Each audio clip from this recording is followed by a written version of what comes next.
Car Dieu a tant aimé le monde qu'il a donné son Fils unique, afin que quiconque croit ne périsse pas, mais qu'il ait la vie éternelle. Bonsoir, chers frères et sœurs.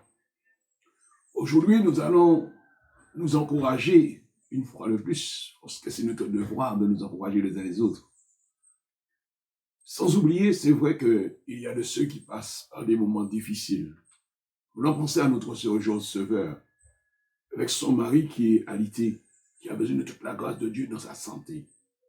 Prions Dieu de le faire grâce. Voulons penser à tous les autres bien-aimés aussi, qui ont besoin de nos prières. C'est vrai qu'aujourd'hui, j'aimerais que nous puissions jeter un regard sur le monde. Nous avons notre Premier ministre qui a fait son intervention et qui a dit effectivement qu'il n'y aura pas de rassemblement avant fin mai, début juin. Mais néanmoins, nous savons que si nous ne pouvons pas nous rassembler, nous pouvons nous unir en esprit dans la présence de Dieu. Nous pouvons nous encourager les uns les autres par la parole de Dieu. C'est vrai, dans cette période où nous sommes confinés, il y a tellement de messages qui circulent sur le net. Il y a de ceux qui voient uniquement le diable, qui oublient effectivement nous avons un message central à porter pour l'humanité. Nous avons un devoir de nous tenir dans la présence de Dieu pour l'humanité. Et justement, c'est par rapport à ça, j'aimerais vous inviter à jeter un regard sur l'extérieur, mais aussi sur la parole de Dieu, pour savoir ce que la parole de Dieu nous enseigne. Je ferai une première lecture avec vous dans le livre de Romains au chapitre 5, le verset 12, où il nous est dit ceci. C'est pourquoi, par un seul homme, le péché est entré dans le monde, et par le péché, la mort. Et qu'ainsi, la mort s'est étendue sur tous les hommes, parce que tous ont péché. Nous lirons aussi le verset 18 à 21. Ainsi donc, comme par une seule offense, la condamnation a atteint tous les hommes, de même, par une seule acte de justice, la justification qui donne la vie s'étend à tous les hommes.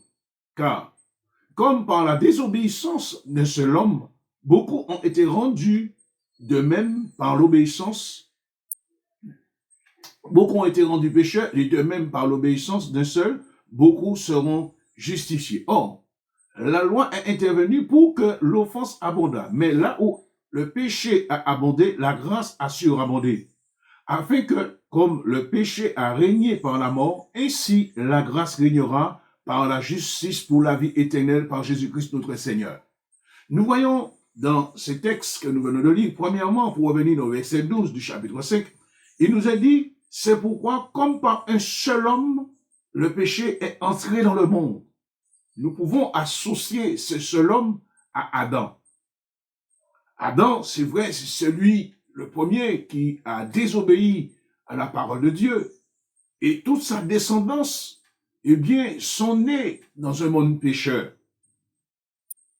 Tandis que le verset 18 revient à nous dire, ainsi donc, comme par une seule offense, la condamnation a atteint tous les hommes. Ce qui veut dire, Adam a emmené tous les hommes vers la condamnation. Mais ce qui est important dans ce texte, il est dit de même par un seul acte de justice, la justification qui donne la vie s'étend à tous les hommes. Car, comme par la désobéissance d'un seul homme, beaucoup ont été rendus pécheurs, de même par l'obéissance d'un seul, beaucoup seront rendus justes. Ici, nous voyons aussi la deuxième personne qui intervient. Nous voyons la justice qui intervient par Jésus-Christ. Jésus-Christ est venu pour régler, je dirais, l'erreur d'Adam. Adam, lui, nous a conduits dans un monde de perdition. Et tandis que Jésus-Christ est venu pour amener l'humanité dans un monde de justification. Cette justification ne dépend pas de nos œuvres, de nos actes, mais beaucoup plus de l'intervention de Dieu dans notre vie, qui va nous libérer du pouvoir de la malédiction et nous mettre en liberté. Vous voyez ici, nous vivons, c'est vrai, dans un monde où le mal est entré par la chute d'Adam. Le mal a conduit, le péché a conduit l'homme à la mort. Nous pouvons voir la mort sous deux aspects. La mort physique, où l'homme meurt, et aussi la mort spirituelle. Jésus lui-même, l'apôtre Paul, du moins, dans le livre de 1 Corinthiens, le chapitre 15, va nous dire presque la même chose dans le chapitre 15 de 1 Corinthiens, le verset 21 à 24. Voici ce que Paul nous déclare. Car, puisque la mort est venue par un homme, c'est aussi par un homme qu'est venue la résurrection des morts. Ici, nous croyons la résurrection. Nous allons revenir. Il dit, et comme tous meurent en Adam, de même aussi revivons en Christ. Mais chacun en son rang. Christ comme prémisse pour ceux qui appartiennent à Christ lors de son avènement. Ensuite viendra la fin, quand il remettra le royaume à celui qui est Dieu et Père. Après avoir détruit toute domination, toute autorité et toute puissance. Car il faut qu'il règne jusqu'à ce qu'il ait mis tous les ennemis sous ses pieds. Le dernier ennemi qui sera détruit, c'est la mort. Dieu, en effet, a tout mis sous ses pieds, mais lorsqu'il dit que tout lui a été soumis, il est évident que celui qui lui a soumis toutes choses est accepté. Voyons ici, il nous est parlé, puisque la mort est venue par un seul homme. Nous avons la certitude, la mort est venue par un seul homme. Il nous est parlé encore ici, Adam. C'est aussi, il est dit, par un seul homme qu'est venue la résurrection des morts. Ici, nous voyons la résurrection des morts.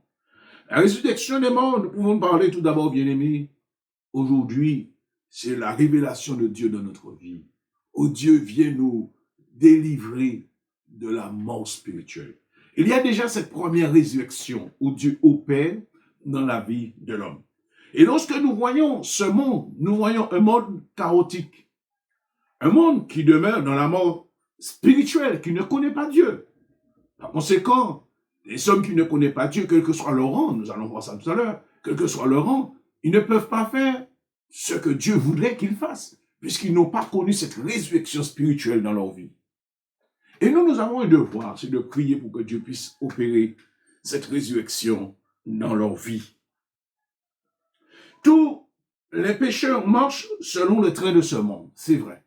Selon Éphésiens, chapitre 2, le verset 2 nous le démontre, tous les pécheurs marchent selon le train de ce monde.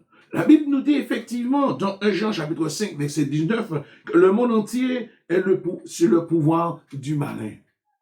En fait, quand la Bible nous dit que le monde entier est sous le pouvoir du malin, nous, enfants de Dieu, ne devons pas constamment voir uniquement le diable. Mais il faut que nous voyions aussi la mission que Dieu nous a confiée par rapport au monde. Et c'est plus que jamais, dans ce temps de confinement, nous devons comprendre le plan de Dieu pour le monde. Dans Jean, chapitre 12, le verset 31, Satan est appelé le prince de ce monde. C'est vrai. Quelle est l'exhortation que Dieu nous transmet au monde? Ou du moins, quelle est l'exhortation que Dieu a pour le monde? Dans le psaume 49, nous allons lire à partir du verset 2. Il nous a dit dans le verset 2, « Écoutez ceci, vous tous, peuple, prêtez l'oreille, vous tous, habitants du monde, petits et grands, riches et pauvres, ma bouche va faire entendre des paroles sages, et mon cœur a des pensées pleines de sens. » Voilà ce qui nous est dit ici. Dieu qui s'intéresse à l'humanité. On pourrait dire, Dieu s'intéresse à chaque classe de la société. Puisque dans ce texte, il est dit petit et grand. Avant, il est dit habitants du monde. Et c'est ça qui nous intéresse au verset 2. Il est dit prêtez l'oreille, vous tous, habitants du monde. Petit et grand, comme si quand Dieu dit habitants du monde, ce n'était pas suffisant. Et pour bien comprendre, il dit petits et grands, riches et pauvres. Toutes les classes de la société sont présentées dans ce que Dieu dit. Il se paraît qu'aujourd'hui, qu'il y a de l'injustice, peut-être les pauvres ne sont pas secourus comme ils se devaient, frères et sœurs. Il y a de ceux qui souffrent. Mais ici, nous voyons que le Seigneur démontre en quelque part qu'il s'intéresse à l'humanité. Et si Dieu s'intéresse à l'humanité, nous aussi, nous devons nous intéresser à l'humanité. Nous ne devons pas voir l'humanité comme appartenant à Satan et que l'humanité est rejetée totalement. Jésus-Christ est venu, et nous allons le lire tout à l'heure, pour démontrer qu'il aime l'humanité. Dieu voulait que chaque classe sociale du monde prête l'oreille à ce qu'il va dire. Ça veut dire quelque part, Dieu va parler. Dieu va parler à chaque classe de la société. Dieu va parler aux petits, Dieu va parler aux grands, Dieu va parler aux pauvres, Dieu va parler aux riches. Et là aussi, dans ce temps de confinement, nous devons nous humilier devant Dieu. Nous humilier pour l'humanité. Nous humilier pour l'Église. Nous humilier pour les serviteurs. Parce que Dieu a un message à faire passer. Dieu a quelque chose à dire à ce monde. Quelle est la promesse de Jésus pour le monde? Selon Matthieu 24, le verset 14, il est dit, cette bonne nouvelle, il y a seulement dans la parole de Dieu, nous pouvons lire ces choses. Cette bonne nouvelle du royaume sera prêchée dans le monde entier pour servir de témoignage à toutes les nations, alors viendra la fin. Ici, il n'est pas dit que la fin sera par le coronavirus. Ce n'est pas ce que la Bible dit.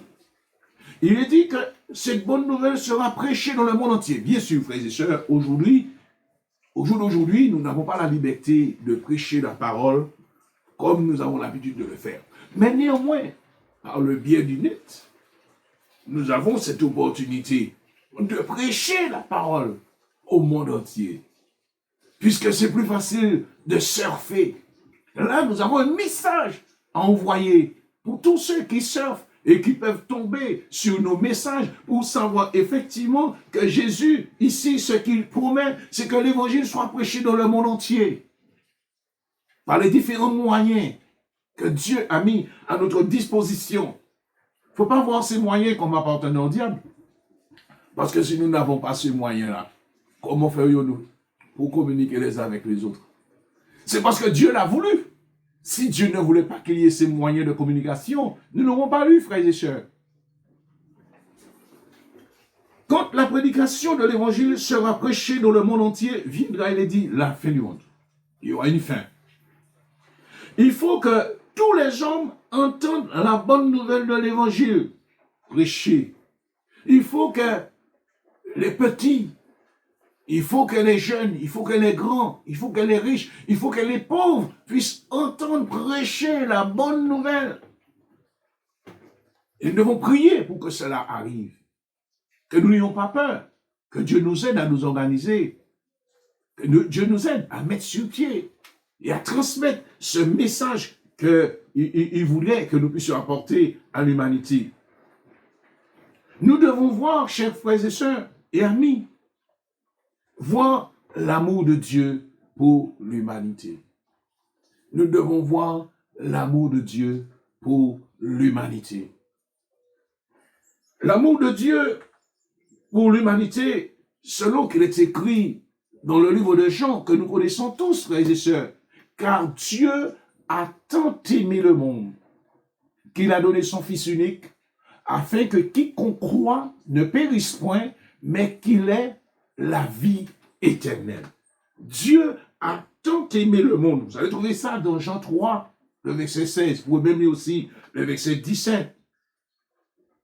En fait, la Bible nous invite à reconnaître l'amour de Dieu pour l'humanité.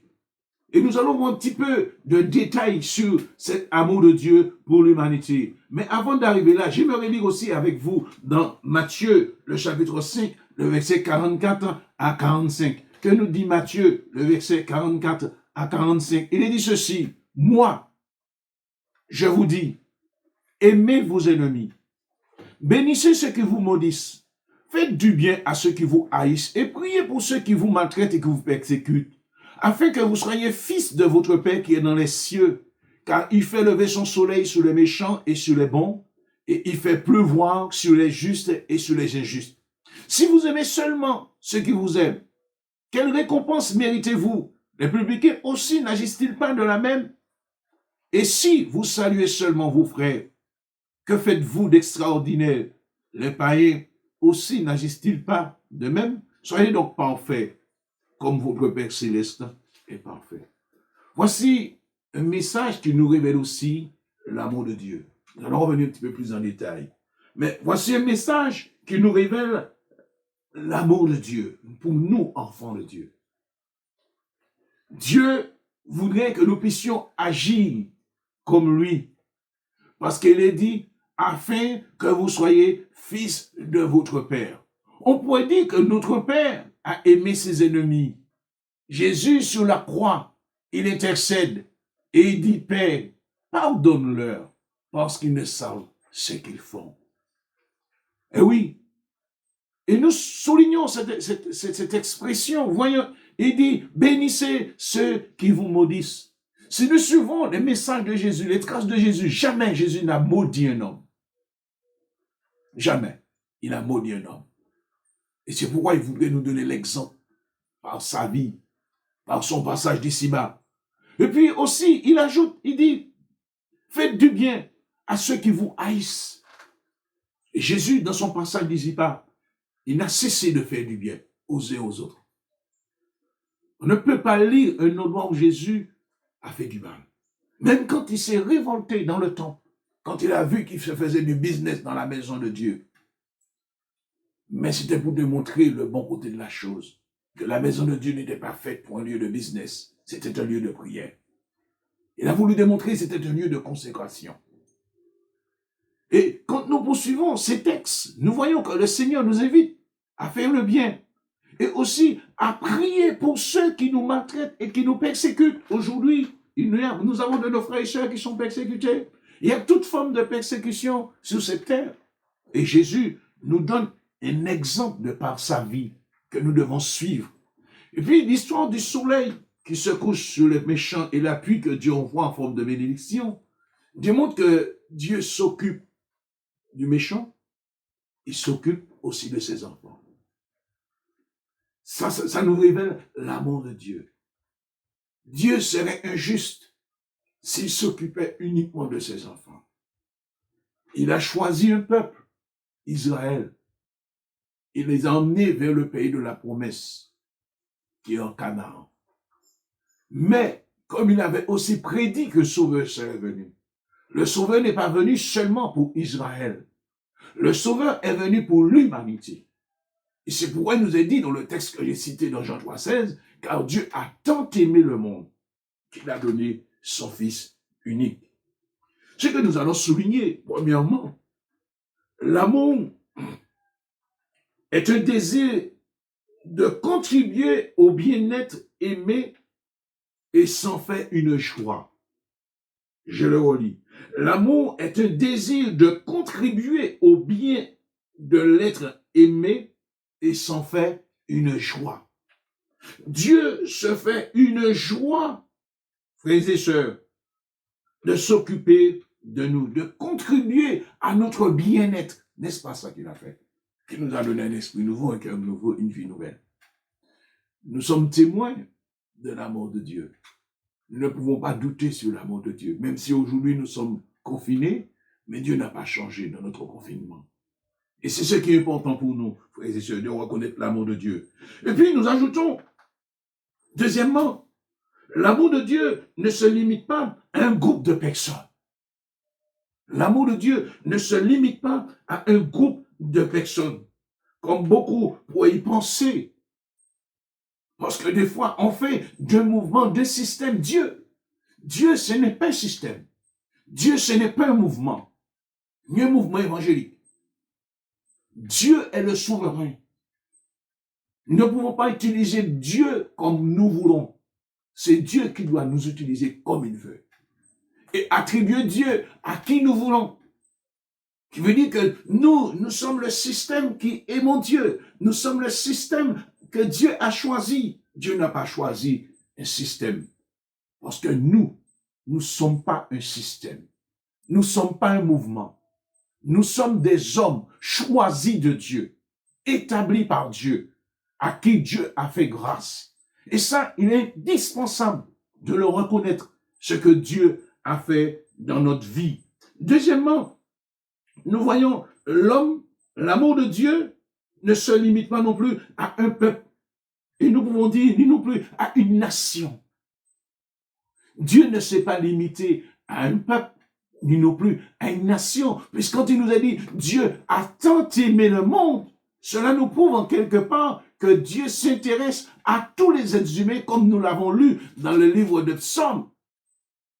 Et pour démontrer cela, je vais lire avec vous un texte que nous lisons souvent dans 1 Corinthiens, dans 1 Timothée chapitre 2. Voici ce qu'il est dit.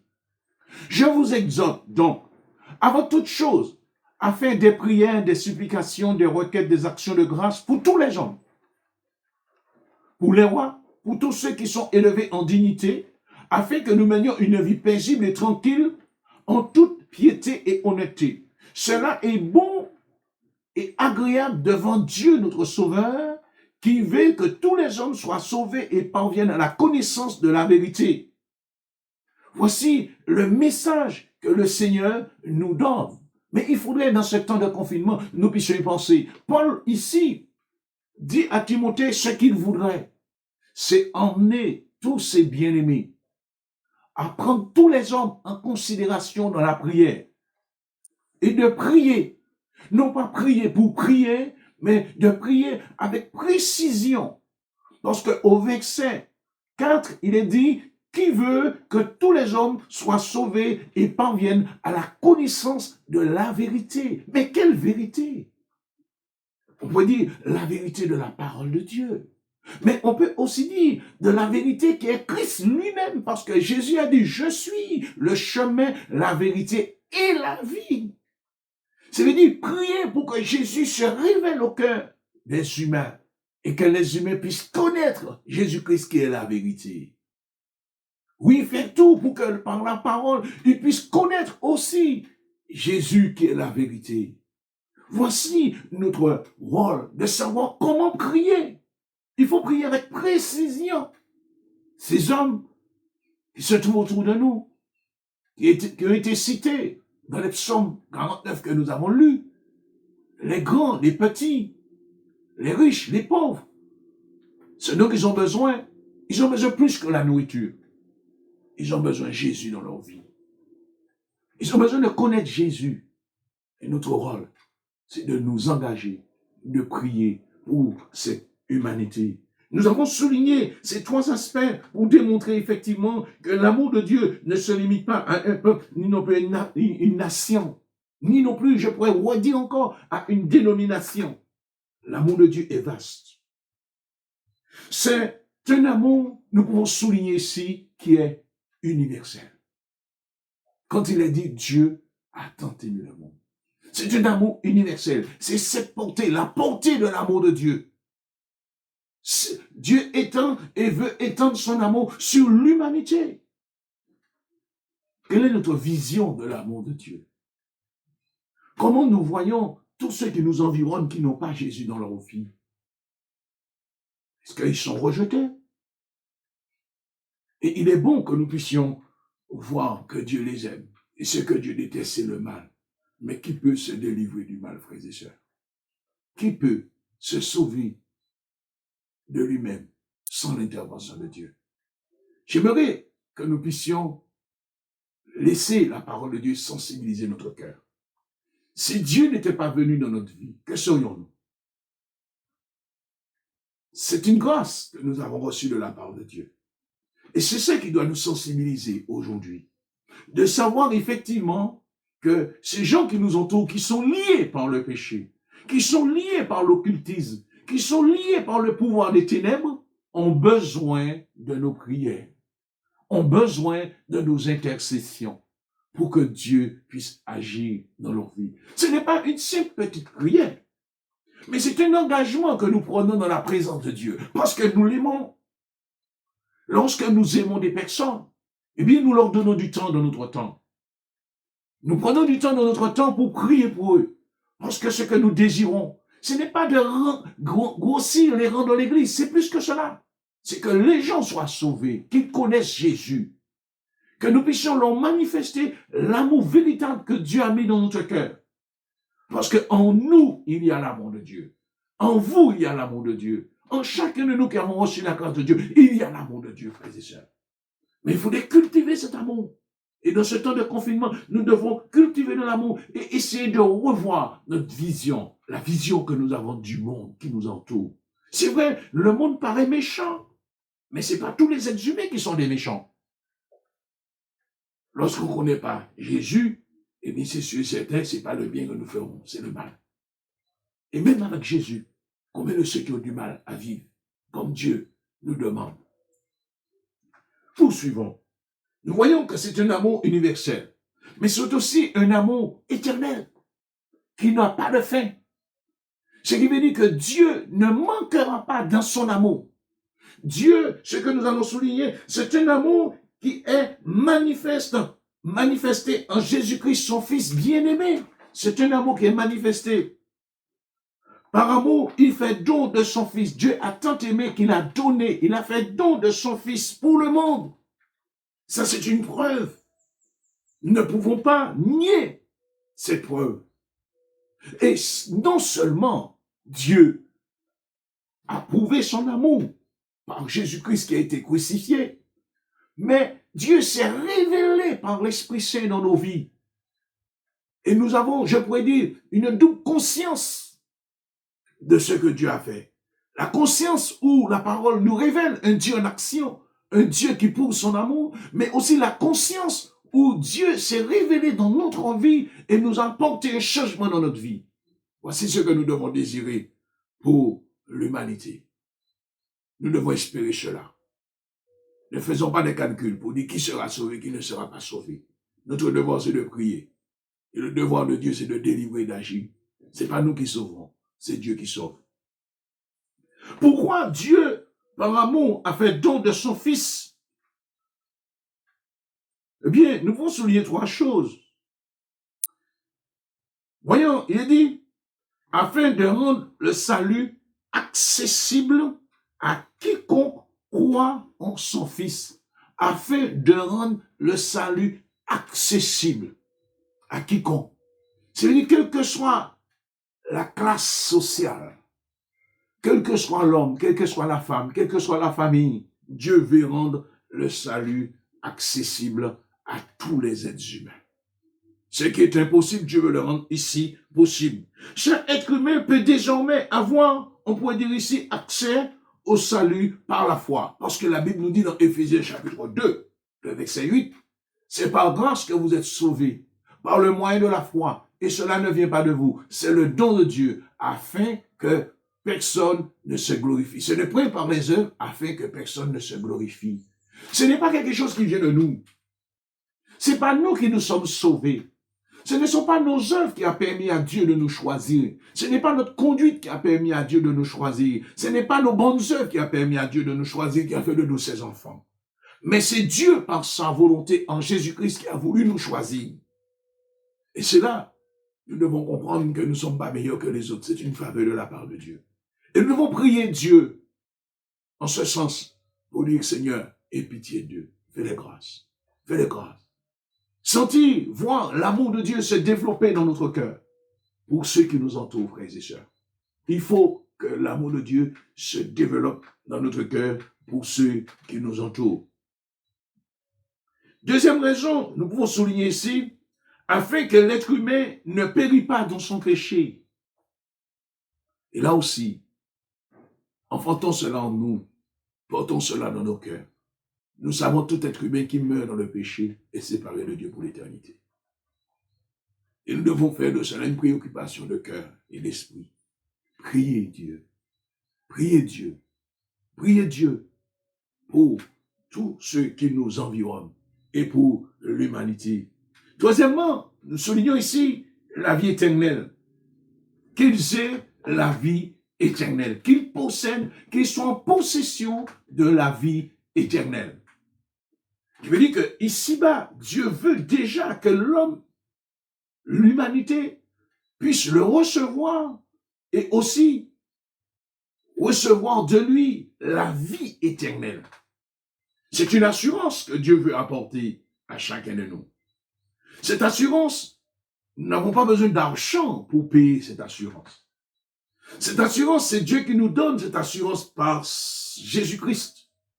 Et aussi par la révélation de l'Esprit. Dieu apporte cette assurance dans notre vie. Et quiconque reçoit le Fils a la certitude qu'il a cette assurance de la vie éternelle. Et ne vit plus de l'inquiétude de la mort. Parce qu'il sait que sa vie est assurée en Jésus-Christ. Dieu a payé le prix, la valeur de cette assurance. C'est le sang de Jésus qui a coulé. Parce que c'est par ce sang que Jésus nous a rachetés. C'est par ce sang que Jésus nous a pardonnés. Et c'est ce que Dieu voudrait pour l'humanité. Apporter cette assurance. Dieu veut que chaque être humain, c'est vrai, ait cette assurance. Dans 1 Jean, chapitre 4, le verset 8 et le verset 16, il est dit ceci. Celui qui n'aime pas n'a pas connu Dieu, car Dieu est amour. Nous avons connu l'amour que Dieu a pour nous, et nous aimons et nous avons cru. Dieu est amour, et celui qui demeure dans l'amour demeure en Dieu, et Dieu demeure en lui. Voyez, il est dit, Dieu est amour. Non pas simplement Dieu aime, mais ce qui est important ici, mais il est démontré, Dieu est amour. L'amour est l'essence même de la nature morale de Dieu. C'est comme une source qui jaillit de l'eau. Et toutes les fois qu'on ira dans cette source va continuer à jaillir de l'eau. Parce que l'eau devient inépuisable au travers, je pourrais dire, dans la profondeur de cette source. Et Dieu, dans son amour, eh bien, il est inépuisable. Dieu est amour, je dis, dans sa personne. Même l'essence de sa personne, de sa nature morale, c'est l'amour. C'est pourquoi Dieu nous demande de l'aimer. Aimer Dieu, c'est toujours recevoir de l'amour. Alléluia. Parce que celui qui aime Dieu va demeurer en communion avec Dieu. Et il ne peut qu'en bénéficier l'amour qui va désaltérer toute sa vie. Et Dieu voudrait que nous puissions le reconnaître. Il est la source de tout amour. Ce n'est pas la peine d'essayer de chercher ailleurs. L'homme peut aimer au conditionnel. Malgré le fait que nous sommes des enfants de Dieu. Des fois, nous aimons au conditionnel. Mais l'amour de Dieu n'est pas au conditionnel. Bien des fois, il y a des textes qui nous parlent au conditionnel. Pour celui qui a été choisi par Dieu, l'amour n'est plus au conditionnel. Dieu ne dit pas, si tu fais ceci, je t'aimerai. Si tu fais cela, je t'aimerai. Dieu nous aime, c'est tout. Mais néanmoins, s'il nous a choisis, il nous a aimés, il nous demande de faire le bien. Et c'est ça qu'il faut reconnaître dans l'amour de Dieu. Parce qu'il y a de ceux qui aiment, si les choses vont dans leur sens, ils aiment. Mais si ça ne va pas dans leur sens, ils te rejettent. Dieu n'est pas comme les hommes. C'est pourquoi il est important, mes bien-aimés frères et sœurs et amis, de reconnaître l'amour de Dieu. Dieu est toujours prêt d'accueillir un homme dans sa présence. Quand il est fautif, il est toujours prêt de l'accueillir pour le relever. Tandis que les hommes, ils ne sont pas toujours prêts d'accueillir les hommes. Ils ne sont pas toujours prêts d'aimer comme Dieu leur demande d'aimer. Des fois, c'est une théorie que nous avons, mais l'amour de Dieu est véritable. L'amour de Dieu est véritable. Des fois, nous nous efforçons de faire, je dirais, bon visage. Et au fond de nous-mêmes, l'amour n'est pas sincère. Mais l'amour de Dieu, est véritable. Nous avons du mal à aimer, mais Dieu n'a pas de mal à aimer. Dieu n'a pas de mal à aimer parce que Dieu est amour. C'est pourquoi je vais vous encourager de reconnaître l'amour de Dieu pour vous, mais de reconnaître l'amour de Dieu pour l'autre. pour l'humanité, pour tous ceux qui ne connaissent pas Jésus, et de prier pour eux pour que Dieu puisse leur faire grâce. La Bible nous dit, parce que ce monde, nous voyons pour ce monde, nous devons voir Jésus qui ôte le péché. Pour ce monde, nous devons voir Jésus qui ôte le péché. Parce qu'il est dit dans Jean 1, le verset 29, « Voici l'agneau de Dieu qui ôte le péché du monde. » Ce n'est pas seulement dans la venue de Jésus, ça a été dit, mais cette parole demeure encore d'actualité, de savoir que Jésus, c'est celui qui ôte le péché du monde, personne d'autre. C'est pourquoi il faut considérer ce message de Dieu. Voici l'agneau de Dieu qui ôte le péché du monde. Il est mort pour le péché du monde entier, selon 1 Jean chapitre 2, le verset 2. Il est mort pour le péché du monde entier. 1 Jean chapitre 2, le verset 2. C'est pas pour ton péché, mon péché, mais pour le péché du monde entier. Il est mort. Reconsidérons la parole. Disons-nous, s'il est mort pour le péché du monde entier, c'est que Dieu a un projet pour le monde. Le monde dans lequel nous vivons, Dieu a un projet. Dieu voudrait que les choses changent par nos prières. Ni toi, ni moi, nous ne pouvons pas changer le monde. Mais par nos prières, Dieu peut changer le monde.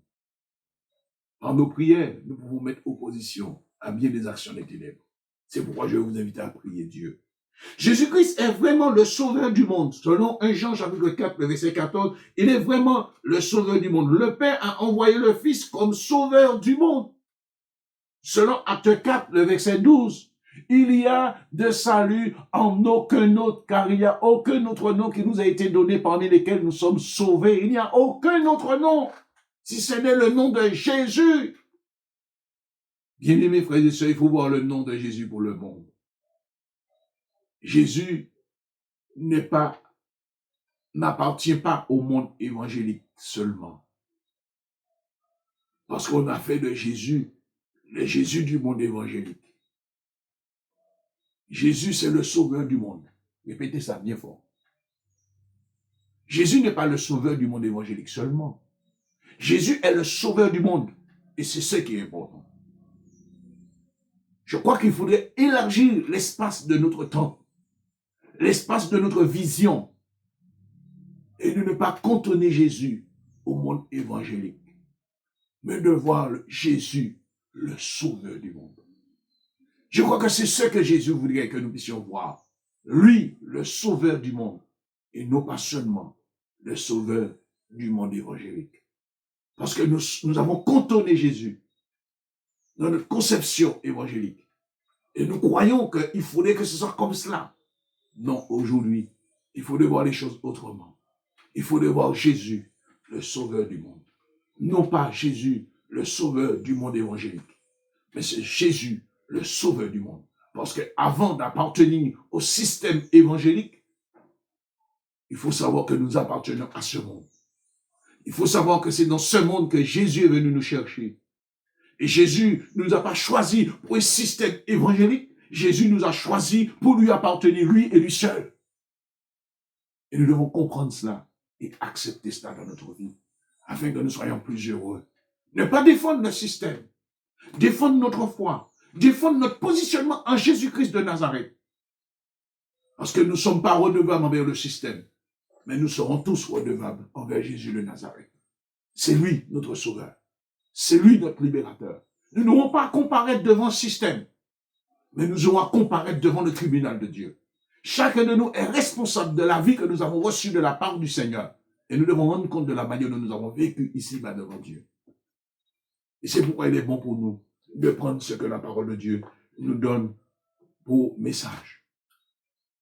Il s'efforce, il sauve, du moins, il s'est offert un sacrifice pour la vie du monde. Il est bien dit, je donne ma vie pour le monde. Selon Jean 6, verset 33, je donne ma vie pour le monde. Il est devenu le pain, la manne du ciel pour le monde. Dieu était en Christ, réconciliant le monde avec lui-même. Selon 2 Corinthiens 5, 19, Dieu a voulu se réconcilier avec le monde. Nous devons prendre cette parole en considération. Dieu a voulu se réconcilier avec le monde, non pas avec le système, mais avec le monde, avec l'homme pécheur. Dieu a voulu se réconcilier avec toutes les classes sociales de la société. Dieu a voulu se réconcilier. Voyons la réconciliation. Ça ne se limite pas à un groupe. La réconciliation, c'est pour tous les hommes.